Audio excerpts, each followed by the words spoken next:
At first blush, it seems shocking. Ketanji Brown Jackson issued an administrative stay to stop full SNAP anti-hunger payments to 42 million Americans. That could be the headline, except I get beneath it and explain exactly what's going on and why Ketanji Brown Jackson issued a temporary administrative stay, which stopped an additional $3 billion worth of SNAP payments to go to 42 million hungry people.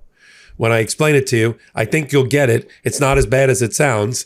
And it does explain something about the United States Supreme Court, that even a Ketanji Brown Jackson will often, for logistical purposes, issue a temporary administrative stay for hours or a few days in order to let justice be done. I'm Michael Popok. You're on the MeidasTouch Network and Legal AF. I've been following this SNAP case about the anti-hunger payments to 42 million Americans, 16 million children, an $8 billion a month payment that needed to be made as required by Judge McConnell in Rhode Island. I've been following it about every hour for the last week. And we've had all sorts of permutations. We've had 2 temporary restraining orders had to be issued by Judge McConnell, the chief judge in Rhode Island, to force payment by Friday at 5 o'clock of the $8 billion. We had the Trump administrations and its Department of Agriculture playing fast and loose with poor people, with people below the poverty line who count on this $300 or $400 a month check in order to put food on the table and in the refrigerator for children and babies and the disabled and veterans and the handicapped.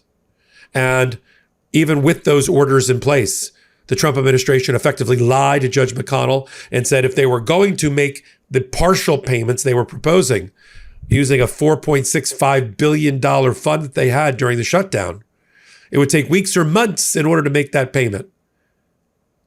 And they said they could not make the full payment because they didn't have the money, although they had it in other pots of money around the table. They just weren't willing to tap it. And Judge McConnell pulled everybody together on Thursday and said that by Friday, yesterday at 5 p.m., full payment, $8 billion needed to be made so that every family in the SNAP program would not know hunger any longer. And what the Trump administration did next was very confusing, but I'm going to sort it out here.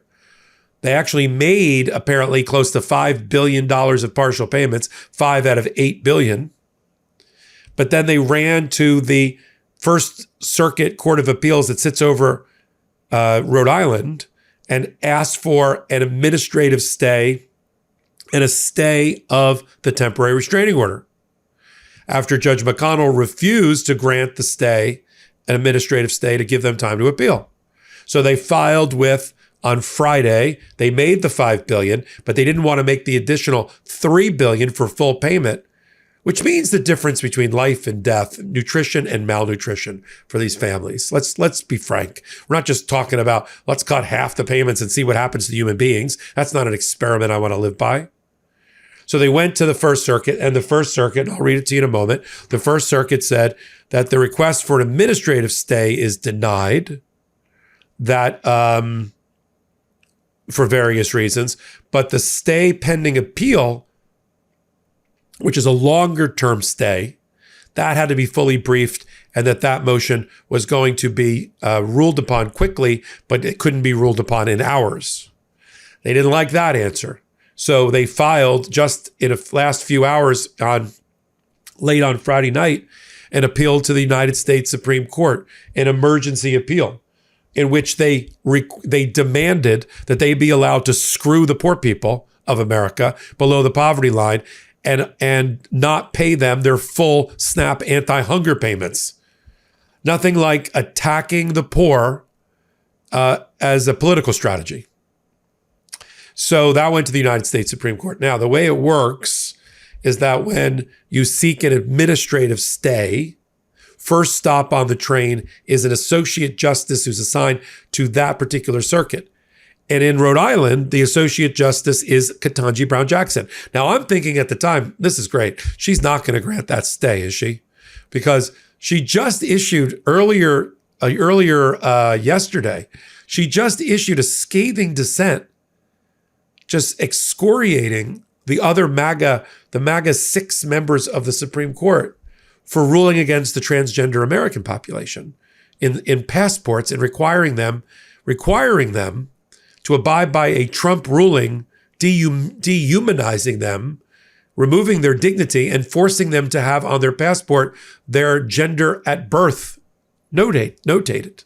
And she just got through talking about the abuse of the emergency docket and all of this. And I'm thinking, oh, that's just in the last 24 hours. I don't want to fall into the mouth of Ketanji Brown Jackson right now. I doubt she'll grant the stay. But she granted the stay. But it's not as bad as it sounds, all kidding aside.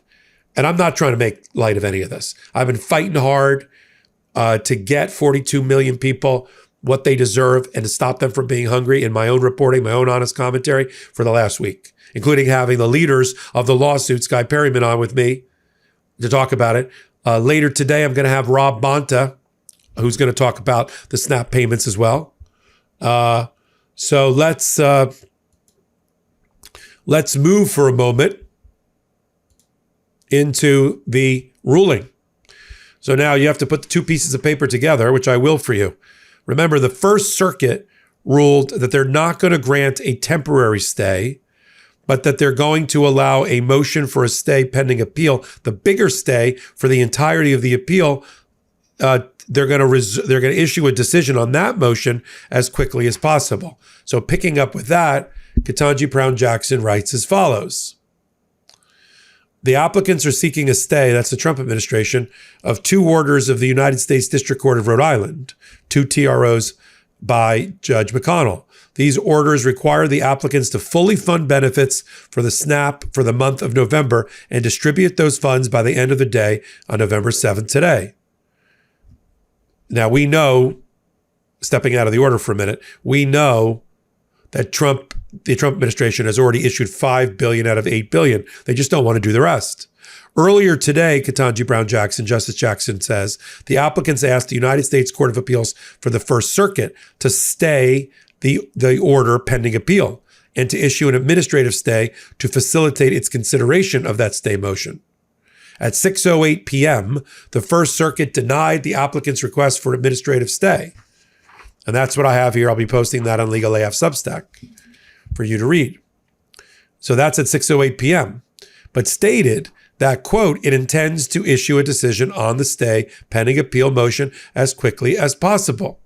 Given the First Circuit's representations, an administrative stay is required to facilitate the First Circuit's expeditious resolution of the pending stay motion. It is ordered that the district court's orders are hereby administratively stayed, meaning Donald Trump and the Trump administration doesn't have to make the remaining $3 billion in payments, pending disposition of the motion for a stay pending appeal at the First Circuit, or further order of the undersigned, meaning Ketanji Brown Jackson, or of the court, so the Supreme Court.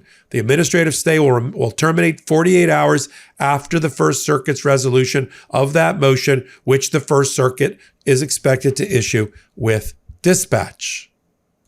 Now, what does that all mean? That means 5 out of 8 billion has been paid. 3 billion is now hung up and won't be paid until the First Circuit decides if a stay pending appeal is necessary. If they deny that stay, then it'll go back on an emergency application to the United States Supreme Court on an emergency appeal. See, this wasn't really the shadow docket. This was an administrative stay request, which goes to one justice. And she gave the First Circuit more time to do justice. But if it comes back up as an emergency application, which is what Donald Trump wants, before the entirety of the Supreme Court, including the MAGA 6, look for them to support Donald Trump and try to save another $3 billion, even if it means killing hungry, impoverished Americans. I'm glad you're here. I'm MeidasTouch and on Legal AF. Take a minute, hit the free subscribe button on Legal AF Substack, and come over to Legal AF, the YouTube channel as well. We're marching towards 1 million subscribers. We already crossed 925,000. With your help, go check. We'll cross that barrier before Thanksgiving. So until my next report, I'm Michael Popok. Can't get your fill of Legal AF? Me neither. That's why we formed the Legal AF Substack. Every time we mention something in a hot take, whether it's a court filing or a oral argument, come over to the Substack. You'll find the court filing and the oral argument there, including a daily roundup that I do called, wait for it, Morning AF. What else? All the other contributors from Legal AF are there as well. We got some new reporting. We got interviews. We got ad-free versions of the podcast and hot takes. Where? Legal AF on Substack. Come over now to free subscribe.